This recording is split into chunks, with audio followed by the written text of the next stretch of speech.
예, 오늘은 창세기 6장 6절부터 7절 내용입니다. 먼저 창세기 6장 6절입니다. 땅 위에 사람 지으셨음을 한탄하사 마음에 근심하시고, 어, 7절은 이르시되 내가 창조한 사람을 내가 이 지면에서 쓸어버리되 사람으로부터 가축 기는 것과 공중의 새까지 그리하리니 이는 내가 그것들을 지었음을 한탄함이니라 하시니라. 예, 6장, 창세기 6장 6절과 7절 부분을 제가 읽었습니다. 창세기 내용은 지금 현재 6장 부분은요, 사람의 그 죄악 부분을 다룬 내용입니다. 뭐, 1절부터 보면 사람이 땅 위에 번성하기 시작할 때 그들에게 딸들이 나니 하나님의 아들들이 사람의 딸들을 아름다움 보고 뭐, 자기들이 좋아하는 모든 여자를 아내 삼는지라. 자, 그래 당시에 nephilim이 있었다. 이거 설명드렸죠. 그들의 날은 120년이 되리라. 뭐 여기서 다룰 핵심적인 내용은 뭐 2절에 나오는 사람의 딸들 그리고 120년 그리고 nephilim에 대한 내용이죠. 예, 뭐 이런 거에 대해서 약간 추측적으로 뭐 어려운 부분이 있지만은 간단히 말씀드리면 사람의 딸들과 이제 예, 하나님의 아들들 이런 것들은 뭐 천사가 아니라 한마디로 이제 셈의 후손과 그 가인의 후손들 간을 말하고 또 그들이 육신이 되어 가지고 이런 표현도 뭐 이때 비로소 뭐 육신을 입었고 육신이 생겨났다 타락 이후에 그런 내용의 근거 구절이 아니라 이 내용은 어 인간의 그 타락한 그 상태 하나님을 떠난 그 상태를 그죠 육신으로 표현했다 그죠. 자 이렇게 되고 또 120년이 되리라 이 말도 뭐 일반적으로 뭐 또 어떤 분들은 뭐 유명 목사님도 실수한다 그랬죠. 그냥 뭐 인간 수명이 이때 120년밖에 못 산다 이렇게 이제 표현을 했는데 이것은 이제 수명 내용은 아니라 물론 실질적으로 뭐 120년 지금부터 이때부터 120년 후에는 다 죽게 됐습니다. 왜? 홍수가 이제 120년 이후에 생긴단 말이니까 그런 의미를 맞지만 수명이 120년으로 뭐 이제 한정됐다 이 말은 아니고 일단 120년 후에 이 하나님께서 심판하시겠다. 그 내용이 이제 문맥적 내용으로 볼 때 맞습니다. 자, 그리고 뭐 네피림에 대해서는 이제 하나님의 아들들, 이 네피림이라고 얘기했는데 사절에 보면은 이것도 뭐 하나님 아들들이 뭐 천사, 네피림이란 뜻 자체가 혹시 기억납니까? 떨어졌다는 뜻이 있다 그랬잖아요. 그죠? 네, 그러니까 그것을 가지고 또 어떤 학자들은 천사가, 타락한 천사가 떨어져 가지고 세상의 사람의 딸들과 결혼해 가지고 고대 용서를 낳았다. 이렇게 해석하는 사람도 있다 그랬지만은, 이것도 성경적으로 내용이 안 맞다. 자, 그 내용입니다. 그래서 결국은 이 부분은 천사와 사람의 타락사가 아니라 인간의 타락사를 지금 다루는 부분이기 때문에 맞지 않고요. 그래서 이것도 결국은 하나님을 경외하는 셈의 후손들이 하나님을 섬기지 않는 가인의 후손들과 결국은 이제 결혼해가지고 결국은 이제 용서를 낳았다. 고대의 명성이 있는 사람이었더라. 그런 내용이었다고 말씀드렸습니다. 음, 그리고 5절에서는 사람의 죄악이 세상에 가득한가 그의 마음을 생각하는 모든 계획이 항상 악함, 악할 뿐임을 보시고 그래서 이제 결국은 오늘 6절과 7절에서 땅 위에 사람 지었음을 한탄하사 마음에 근심하시되 결국은 이제 하나님께서 내가 이 지면에서 썰어버린다. 결국은 이제 이 지구를 결국은 하나님께서 물로 심판하겠다. 그 내용이죠. 자, 그런 내용입니다. 자, 그렇다면 이제 추석 내용을 한번 살펴보도록 하겠습니다. 그, 참고로, 뭐, 호쿠마 종합주석을 중심으로 하고 있고요. 그리고 이제, 그 옥스퍼드 언어 대전도 간간히 말씀드리는데, 사실 보면 호쿠마 종합주석 내용이나 언어 대전 내용이 같은 부분이 너무나 상당히 많이 있습니다. 그것도 알아두시기 바랍니다. 자, 땅 위에 사람 지으셨음을 한탄하사 마음에 근심하시고, 네, 여기서, 음, 지으셨음을 우선 먼저 다루겠습니다. 짓다는 말은 일단 창조를 말하는 거죠. 네, 우리말로는 이제 지었다 했지만 이제 일반적으로 창조라 그러죠. 그 창조와 지었다는 걸 같은 말이지만은 요게 원어적으로 이제 두 가지로 구분된다 그랬죠. 하나는 바라고 하나는 아사다. 그래서 여기서 근데 여기서는 자, 바라 대신에, 그 내용 있죠. 바라 대신에 아사가 쓰였던 거죠. 하나님께서 지으셨음을. 이건 뭐냐?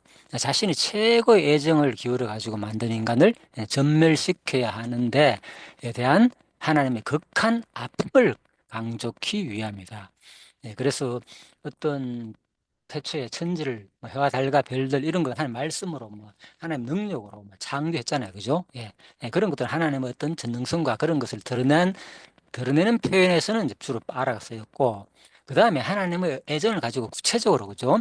하나님께서 만드신 그 작품을 사용할 때는 이제 아사가 쓰였다. 이렇게 보시면 됩니다. 그래서 자신이 최고의 애정을 기울여 특히 인간을 만들었다 했을 때는 그냥 말씀으로 그냥 만든 게 아니잖아요. 그죠? 손수 이제 흙을 빚어가지고 만들고 또 생기를 불어넣었다. 이렇게 성경에 표현되어 있으니까 그만큼 하나님께서는 이 자신의 최고의 애정을 기울여 가지고 만든 작품이 바로 인간이다. 이제 이렇게 보시면 되겠습니다. 그래서 이런 걸 볼 때도 하나님을 상당히 우리가 하나님을 상당히 인격적인 그죠? 하나님은 분명히 신이십니다. 절대 지존자로서의 어떤 전능하시고 그런 인간과는 차원에 다른 완전히 그런 신이지만은 그만큼 인간은 마치 인간의 모습처럼 그죠? 이렇게 상당히 인간과 같이 인격이라 그러죠. 그래서 그런 표현을 하고 있다는 거.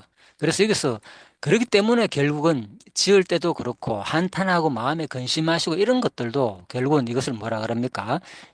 이게 인간과 같은 어떤 성품을 가지고 표현한 단어를 신인, 신인 동형 동성론적 표현이라 그러죠. 두 가지다. 그러니까 인간의 형태를 인간의 모습이나 손가락이나 이런 것을 표현할 때는 형상을 표현할 때는 신인 동형론적 표현이고 인간의 성품이나 내면적인 그런 세계 뭐 그런 것을 표현할 때는 동성론적 표현이다 그랬죠. 그래 신인 그러니까 이 부분을 구체적으로 말했다면 한탄했다는 말은 하나님의 신인 동성론적 표현이다 이렇게 보시면 되겠습니다. 그래서 이것이 인간과는 차원이 다르지만은 인간적인 어떤 그런 성품으로 표현했다고 우리가 봐야 되지.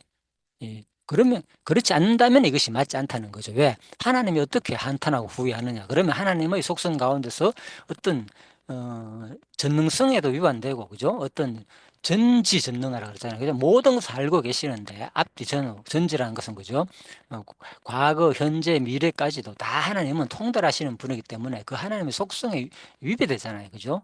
하나님이 한탄하고 후회한다면 마음에 근심한다면은 그래서 하나님은 절대 지존자로서 그럴 수가 없다는 거죠. 사무엘상 15장 29절도 근거로서 나오죠. 자, 그래서 한탄하다, 나함이란 말은 후회하다는 뜻과 함께 위로하다는 뜻도 있고, 위로하다는 뜻도 지니고 있는 단어입니다. 그래서 위로하다는 것은 이 단어는 그랬죠. 이제 뭡니까 노아 방주 때 그죠? 근데 노아가 아니 라멕은 노아의 아버지 라멕이 그죠? 노아를 이름을 지을 때 그죠? 이제 예, 우리를 이제 아니하리라 이렇게 표현했잖아요. 그죠? 우리 너무나 고통이 심했다 그랬잖아요. 그죠? 뭐 그건 900년 이상, 800년 이상 대부분 그 당시에 살았으니까. 그죠? 그때 너무나도 어, 농사 짓는 일이 힘들었고 그럼 또 고통스러웠다 그랬잖아요. 가시와 엉겅퀴가 나가지고 그래서 하나님의 저주로 말미암아 땅이 저주해가지고 그래서 그렇게 오랫동안 그죠? 뭐 농사를 지으면서 자식을 낳으면서 하는 것들이 너무 힘들다 보니까 노아의 아버지 라멕이 제발 이 아들이 우리를 좀 안해해 줬으면 좋겠다, 위로해 줬으면 좋겠다 이런 의미에서 이제 노아를 이름 지었다 그랬잖아요. 그때 쓰인 단어가 바로 나함이다, 같은 말이다 그랬죠. 그래서 여기서는 이제 후회 그렇지만 이 나함은 여기서 한탄하다, 후회하다라는 뜻도 쓰였다는 거죠. 그래서 문맥에 따라가 무조건 어디로만 해석해서는 안 된다는 거죠. 이 문맥이 어떤 원어의 단어를 쓰였는지를 우리가 또 이것들 참고할 필요가 있다. 그 말입니다. 음, 그런데 이는 자, 문자 그대로 하나님께서도 당신이 하신 일에 대해 후회하실 수 있다는 뜻이 아닌 거죠. 왜냐하면 그분께서는 인간이 아닌 전지전능한 지존자로서 결코 변개치 않으시기 때문입니다. 사무엘상 15장 29절 근거 나오죠. 자, 15장 26절부터 봐야 됩니다. 일단 29절 보면은 그는 사람이 아니므로 결코 변개하지 않으심이니다 이렇게 나왔습니다. 자, 또 이 내용을 읽기 위해서는 무조건 하나님은 뭐, 봐라, 어, 거짓이나 변개함이 없는 분이다. 그렇기 때문에 반드시 하나님은 작정했기 때문에 누구를, 사울 왕을 무조건, 처음부터 하나님은 작정했기 때문에 불택자로 무조건, 사울은 버리기로 작정했기 때문에 하나님은 버리시는 분이다. 이렇게 해석을 하는데, 자, 이것은 전체적인 문맥에 보면 맞지 않는 부분입니다. 하나님의 예정과 작정 부분을 설명할 때는 당연히 맞는 거죠. 그 작정과 예정 부분에 포함되니까. 자, 그렇지만은, 자, 이 문맥은 앞에 26절만 봐도 그렇습니다. 사무엘이 사울에게 이르되 나는 왕과 함께 돌아가지 아니하리니 이는 왕이 여호와의 말씀을 버렸으므로 나오죠. 여호와께서 왕을 버려 이스라엘이 왕이 되지 못하게 하셨음이니이다 하고, 그래서 결국 이 말은 뭐냐? 그죠? 하나님은 주전자로서 거짓이나 변개함이 없기 때문에 사람이 아니므로 결코 변개하지 않는다는 말은 무슨 말이냐? 바로 사울 왕이 하나님 말씀을 어겨가지고 아말렉 군대를 쳐라 그러는데 다치지 않았고 그 아각과 그죠? 좋은 뭡니까? 그 좋은 짐승을 살찐 소나 이런 것들 남겨두었다 그랬잖아요. 그래서 바로 하나님께서는 네가 내 말을 듣지 않기 때문에 바로 이제 사무엘이 사울한테 가가지고 얘기하는 거죠. 당신은 반드시 그죠? 하나님 말씀을 어겼으므로 바로 여호와께서 왕을 버려가지고 이스라엘 왕이 되지 못하게 하였다는 이 말. 그러니까 반드시 당신은 뭐 앞으로 이스라엘 왕이 되지 못하고 버리겠다는 이 말을 뭐 변개하지 않는다는 거예요. 결코 변하지 않고 시행하겠다 그 말입니다. 이 맹망은. 그러니까 이건 원인과 결과가 다 있는 거죠. 과정과 포함된 말이죠. 그래서 무조건 하나님의 본래 속성만 사용할 때 15장 29절 말씀은 분명히 맞습니다. 그렇지만 이 문맥이 어떻게 사용됐는지를 볼 때는 이런 맥락에서 결국 한마디로 하나님은 결코 변개치 않는다는 말은 뭡니까? 사울왕을 버릴 것을, 그러니까 이때 어떻게 썼습니까? 막 이제 그 사울이 그죠? 뭐 사무엘한테 어떻게 됩니까? 한마디로 요즘 우리 말로 바지가랑이 자꾸 늘어졌잖아요, 그때. 그래서 바지가랑이 자꾸 늘어져가지고 제발 용서해주고 하나님께 좀 어떻게 해가지고 나를 구해달라고 막, 애원하고 붙들고 했지만은 뭡니까? 안 된다는 거죠. 사무엘은 바로 우리 침에서 하는 말이, 그죠? 안 됩니다. 이제 더 이상 당신이 하나님의 말씀을 버렸기 때문에 이미 하나님께서 당신을 버리기로 했는 것을 내가 어떻게 할 수가 없다. 그 말입니다. 하나님 명령에 따라가지고. 자, 그 얘기입니다.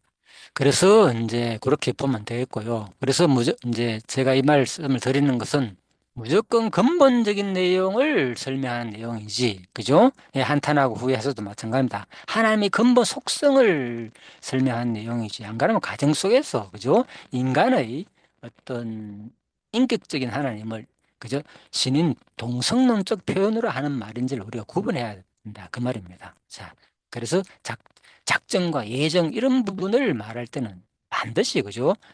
하나님의 이 속성 부분이 맞지 않는 부분이죠. 그렇지만 이 부분은 뭡니까? 그 과정 속에서 그죠? 인간의 그 죄악에 따라 가지고 그죠? 그 죄악의 마음을 안타까워하고 그죠? 사랑으로서 애정적인 마음을 가지고 표현하는 마음에서 이런 말을 했다. 이제 이렇게 보시면 되겠습니다. 어, 그래서 음, 다만 여기 설명돼 있죠, 그죠? 사무엘상 15장 그 26, 29절 나오고 그 밑에 보면 다만 이는 인간의 비극적 타락에 대해 가지시는 하나님의 안타까운 심정을 인간의 측면에서 묘사한 말일 뿐이다. 네. 자, 그래서 마음에 근심하고란 말은 직역하면 그의 마음에 색이 있었다 이런 뜻입니다. 즉, 인간의 비극적인 타락 사항을 보신 하나님께서는 그것이 마음 깊숙이 새겨져 도저히 지울 수 없는 극심한 아픔으로 느껴졌다는 뜻입니다. 그래서 이 부분을 여기 적어놨죠. 신인동형 동성극적 표현이다. 그래서 요 옥스퍼드 원어 대전 주석에 보면 이런 내용이 나옵니다. 자, 그래서 여기서 그죠? 그리고 사람 인자잖아요, 그죠? 형이잖아요, 그죠? 그 동성, 요거는 성품, 남녀, 성을 말할 때, 그죠? 그래서 신인, 동형, 동성어적 표현이다. 그래서 요거는 정확하게 뭡니까? 동형을 다루는 게 아니라 동성론이죠. 그죠? 동성, 인간의 성품이니까 신인, 동성론적 표현이다. 이렇게 보시면 되겠고, 그 종합적으로 말할 때는 신인, 동형, 동성어적 표현이다. 이렇게 보시면 되겠습니다. 자, 10편 78편 40절을 예를 들었죠. 10편 78편 40절 막 그들이 광야에서 그에게 반항하며 사막에서 그를 뭐라고요? 슬프시게 함이 몇 번인가? 예, 그 이스라엘 백성들이 그 광야에서 얼마나 하나님을 배반하고 예, 했습니까? 그죠? 예, 그래서 바로 이제 하나님께서는 바로 이제 이렇게 하나님께서는 이렇게 뭡니까? 이제 인간을 이제 뭡니까? 치고, 그죠? 예, 징계도 하고, 예, 그래서 바로 이런 이제 표현을 한다는 거죠. 예, 그래서 하나님은 그를 비록, 그렇게 죄를 짓고 하나님을 막, 뭐, 르비딤, 뭐, 그죠? 뭐, 바라봐. 아니, 그러니까 이제 반석 사건 있잖아요. 그죠? 물을 나오게 하는. 그래서 그런 사건 속에서 하나님을 불신하고 목말라 하고 또 우리 애굽으로 돌아가겠다 그러고 막 예? 하나님을 불신하고 또 메추리 사건이 있어가지고 못 먹어가지고 그죠? 고기를 좀 먹게 해달라 막 이런 사건을 하면서 하나님 원망을 많이 했잖아요. 그래서 하나님께서는 바로 그를 얼마나 너희들이 사막에서 그죠? 광야 생활할 때 시편에서 노래하는 겁니다. 그를 얼마나 슬프게 했나 그 말입니다. 예? 예, 그 얘기입니다. 그래서 이런 것들이 하나님의 하나님의 이 성품의 근본적인 성품을 설명하는 게 아니라 이것은 그죠? 하나님의 근본적 성품 뭡니까? 인간이 어떤 인간의 외형적인 인간이 아니라 하나님 말고 다른 어떤 존재에 의해서 하나님은 영향을 받는 분이 아니거든요. 하나님 성품 자체가 왜? 하나님은 신이시기 때문에 절대자이기 때문에 그죠? 인간 뭐 우리 어떤 행동 여하에 따라 가지고 상당히 슬퍼하고 상당히 힘들어하고 마음이 아파하고 우리처럼 막 속이 쓰리고 그런 분이 아니란 말입니다. 하나님은 근본적으로 그죠? 어떤 외적인 영향을 받는다면 하나님은 어떤 절대 지존자가 아니잖아요. 사실은 그죠? 그래서 이 부분도 상당히 중요합니다. 하나님의 근본 속성도 우리가 제대로 알아야 됩니다. 그래서 이 부분을 조금 설명드리자면 그래서 우리가 무슨 엄청나게 하나님께 잘해주고 막 우리가 찬송을 통해 가지고 막 하면 하나님께 막 대단한 영광이 돌아갈 것처럼 막 생각하잖아요. 그죠? 하나님 막 좋아하고 기뻐하시고 자, 근본 소성 얘기하는 겁니다. 이거는 근본적으로 할 때는 뭡니까? 전혀 영향을 미치지 않는다는 거죠. 인간이 타락하든 어떻게 하든 간에 그죠? 인간이 아무리 자기를 찬양하더라도 하더라도 근본적으로 하나님이 찬양한다고 해가지고 하나님 높아지고 낮아지고 그죠? 뭐 우리가 죄를 짓는다고 해가지고 또 하나님이 엄청나게 슬퍼하고 그런 근본적인 속성에는 전혀 영향을 미치지 않는다는 겁니다. 그렇지만은 뭡니까? 하나님과 인간과의 관계 속에서 그죠? 하나님의 그 성품이 얼마나 우리한테 자비롭고 아름답고 그런 성품 속에서 표현할 때는 뭡니까? 하나님은 우리 인간의 그 애정을 담고 만든 그 하나님의 창조적인 그죠? 그 아사로 했을 때 그죠? 바로 지었다 그랬잖아요. 그죠? 빠라가 아니라 그럴 때 바로 하나님은 그런 애정을 갖고 지었기 때문에 그죠? 우리 인간이 타락하고 할 때 뭐 한다고요? 후회하고 한탄하고 슬퍼하기도 하고 안타까워한다는 거죠. 그죠? 특히 자기 백성 이스라엘 백성이 택한 백성이잖아요. 선민 택했다는 겁니다. 민족을 택했다. 선택할 때 그죠? 특별히 택했다는 거잖아요. 이스라엘 백성. 그래서 선민이라고 그러잖아요. 그죠? 그래서 그럴 때 바로 그를 그의 성품을 표현한 것이 바로 슬퍼함이다. 한탄했다. 그죠? 안타까우다. 그죠? 후회했다. 이런 표현을 하는 겁니다. 자, 그래서 근본적인 어떤 속성에는 그죠? 어떤 인간적인 외적 모습에도 영향을 미치지 않는다는 거. 그죠? 예, 그래서 이걸 구분해야 된대. 그래서 이제 그걸 구분하지 못하게 되면은 우리가 찬송가도 사실 우리가 찬송하면 아니야. 솔직히 하나님께 영향 돌아가는 것도 아니고 근본적인 속성에 그것만 치우친 사람은 그러니까 찬송가를 별로 좋아하지도 안 하고 하려고 그러지도 안 하고 그럴 수도 있는 거고 해봤자 솔직히 하나님 영향 미치는 것도 아니고 내가 한다고 해가지고 그죠? 근본적으로 하나님 신인데 이렇게 생각할 수 있다는 건 예를 들면은 그런데 또 인간적인 어떤 그죠? 인간적인 뭐 너무 이제 인간적인 측면에서만 보면은 또 뭐 내가 열심히 하나님을 찬송하고 해야지 하나님이 좋아하고 기뻐할 것처럼 거기만 또 빠지는 것도 그죠? 한쪽 일부분이라는 거죠. 그죠? 예, 그래서 우리가 이거를 잘 같이 조화롭게 하나님을 같이 알아야만이 그죠? 우리가 신앙생활이 정확하게 한쪽에 치우치지 안 하고 균형을 잡을 수 있는데 그렇지 않게 되면은 모든 게 이제 치우치게 된다. 그래서 제가 항상 그렇죠. 성경의 맥락이 무엇을 말하는지 앞뒤 문맥을 봐가지고 이해하면 좋겠고요. 그래서 이 두 가지를 잘 우리가 조화를 통해서 하나님을 마음을 이해하고 우리가 하나님을 배워가는 것이 바로 신학이다. 그래서 성경은 그죠? 공부한다는 것은 신학을 하는 거, 신학. 하나님이 어떤 분인가를 우리가 배우는 것이다. 그죠? 학교에 가가지고 하는 것도 뭐 신학이라고 일반 얘기하지만은, 예, 진짜 신학은 바로 이렇게 성경을 정확하게 하나님 성품이 어떤 분인지, 그죠? 이것을 배우는 것이 바로 신학이다. 이렇게 보시면 되겠습니다. 그 자부심을 가지시기 바랍니다. 성경을 배운다는 것은 내가 신학자로서, 그죠? 하나님과의 관계를 맺는 것이다. 자, 그래서 6절, 음, 6장 6절 정리하겠습니다. 이 상에서 우리는 범죄한 인간에 대해서조차 세 번째 파일 보시죠. 범죄한 인간에 대해서조차 사랑을 쉽게 단념치 않으시는 것이 하나님의 본심임을 알 수 있다는 거죠. 야, 보시죠. 그죠? 얼마나, 그죠? 하나님께서는 우리 범죄한, 심지어는 범죄한 인간에 대해서조차 뭐 한다고요? 사랑을 단념하지 않는다는 거. 예. 음, 여기서 성경 구절은 누가복음 15장 11절 말씀을 들었죠. 그죠? 예. 그래서 이제 뭐 정직이 비유 나오죠. 예. 누가복음 15장 정직 비유인데 자, 이에 대해 우리가 취해야 할 마땅한 태도는 하나님의 기뻐하시고 선하신 뜻이 무엇인지를 깨달아 그것을 준행함으로 더 이상 그분의 마음을 아프게 해드리지 않는 것이다. 로마서 12장 2절 예를 들었습니다. 네, 그래서 우리가 이것도 바로 그죠? 하나님과 자녀의 관계, 그죠? 우리가 이미 하나님의 택한 백성으로서 그죠? 하나님의 자녀의 관계잖아. 아버지니까. 예, 그런 의미에서 얘기입니다.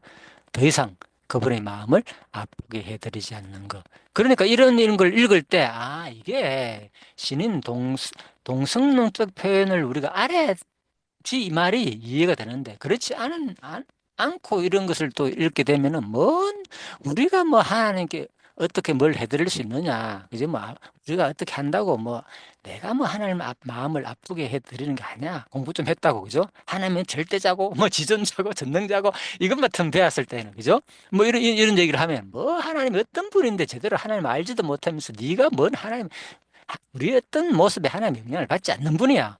이 말이 틀리지는 않잖아요. 그것은 뭡니까? 그런 속성을 근본적으로 설명할 때는 맞지 않지만은, 그래서 신학을 그런 식으로 배우면 안 된다는 거죠. 예? 뭐 신학교에 가가지고 그 하나님 속성을 뭐 배운다 해가지고, 그죠? 예, 그래서 그걸 가지고 우리가 이렇게 적응하면 잘못된 적응이다. 그것을 내가 말씀드리는 겁니다. 음, 자, 그래서 로마서 12장 2절 볼까요? 너희는 이 세대를 본받지 말고 오직 마음을 새롭게 함으로 변화를 받아 하나님의 선하시고 기뻐하시고 온전하신 뜻이 무엇인지 분별하도록 하라. 네, 그래서 우리는 뭘 본받지 말라고요? 이 세대를 본받지 말자는 거죠. 현 세대. 그죠? 세상 사람이 다 따라하는 이 세대. 이 세대의 흐름. 그죠? 알잖아요. 어떤 흐름인지. 그죠? 그거 우리가 인간의 그 육신을 입은 이상 똑같이 우리가 이 세상을 벗어날 수는 없습니다. 그렇지만 성경은 분명히 우리에게 말하고 있죠. 이 타락한 로마 당시 시대 그들의 모습을 본받지 마라. 지금도 마찬가지죠. 똑같습니다. 우리가 이 세대를 본받지 말고, 그죠? 세상 사람들이 가는 모든 그 길 본받지 말고, 이제 뭡니까? 오직 마음을 새롭게 함으로 변화를 받아서 하나님의 선하시고 기뻐하시고 온전하신 뜻이 무엇인지 예? 말씀을 통해 많이 뭡니까? 공부를 해야만이 뭡니까? 분별이 되는 거죠. 예, 그래서 그러한 시간이 되었습니다. 6장 7절 내용은 같은 내용입니다. 내가 창조한 사람을 지면에서 쓸어버린다는 거. 결국 그래서 이제 하나님께서는 다 가축과 기능과 공유 세 가지 다 쓸어버리고 그거 지었음을 똑같은 내용이 나죠. 한탄함이라. 그죠? 나함 똑같은 단어가 쓰였습니다. 한탄. 예. 그래서 여기서 이제 참고할 것은 바로 나의 창조한 사람을 그랬잖아요. 그래서 2절에 나오는 하나님의 아들들이 천사가 아니었음을 말하는 내용이다. 이것이 바로 반증해 주는 구절이다. 왜냐하면은 만일 그들이 사람의 딸들과 함께 방종을 일삼는 타락한 천사였다면 하나님께서 본절에서 내가 창조한 사람과 천사를 멸절시키리라고 심판을 선고했겠죠. 예, 그런데 여긴 천사 얘기가 전혀 없잖아요. 나의 뭡니까? 창조한 사람이라만 돼 있다. 그 말입니다. 당시 땅에는 네피림스 그 후에도 하나님의 아들들이 사람의 딸들에게 들어와 자식을 낳았으니 그들은 용서라 고대의 명성에 있는 사람이었더라. 자, 그래서 사람들이다. 이런 거 참고하시고요. 썰어버린다는 거, 육축의 공중의 기름과 공기 세 가지. 자, 모든 거. 예, 그래서 하나님의 모든 심판은 반드시 마지막에 예, 바로 이 하락한 원인은 뭡니까? 정령 죽으라 그랬잖아요. 그래서 노아 2장 17절에 아담한테는 언약을 뭡니까? 그대로서 정령 죽는다는 말이 그대로 실행되고 또 그 인류가 또 타락함으로 말미암아서 에덴 동산 쫓겨냈는데 다시 한 번 더 인간의 범죄로 말미암아 하나님께서는 그들을 완전히 쓸어 버려가지고 완전히 실질적으로 또 이 땅에서도 완전히 다 멸절시키는 거죠. 자, 그래서 하나님의 심판이 그대로 이루어지는 내용이 앞으로 6장 후반부에 노아 홍수 사건에서 그대로 이제 나올 것입니다. 자, 오늘은 창세 6장 6절 부분 하나님이 땅에 사람 지었음을 한탄했다는 거. 자, 이 한탄의 마음 있지만 이 한탄의 마음이 뭐라고요? 하나님의 신인 동성령 쪽 표현하는 거. 얼마나, 그죠? 최고의 이 하나님이 자신이 지으신 최고의 애정을 기울여 만든 우리 인간한테 대한 아주 하나님의 극한 아픔을 강조하기 위한 표현임을 아시고 하나님이 지금도 우리가 죄 가운데 있고 진짜 하나님이 선하시고 기뻐한 뜻이 무엇인지를 모르고 지금도 세상의 이 세대 그죠? 로마서 12장 2절 말씀 그죠? 이 세대를 우리가 본받는 삶을 그들과 같이 간다면은 하나님의 이 마음이 어떠한지를 다시 한 번 더 기억하면서 하나님을 경외하며 섬기는 여러분과 제가 되기를 바라면서 오늘 창세기 6장 6절과 7절 내용 마치도록 하겠습니다. 예, 수고하셨습니다. 잠시만요. 예, 끄도록 하겠습니다.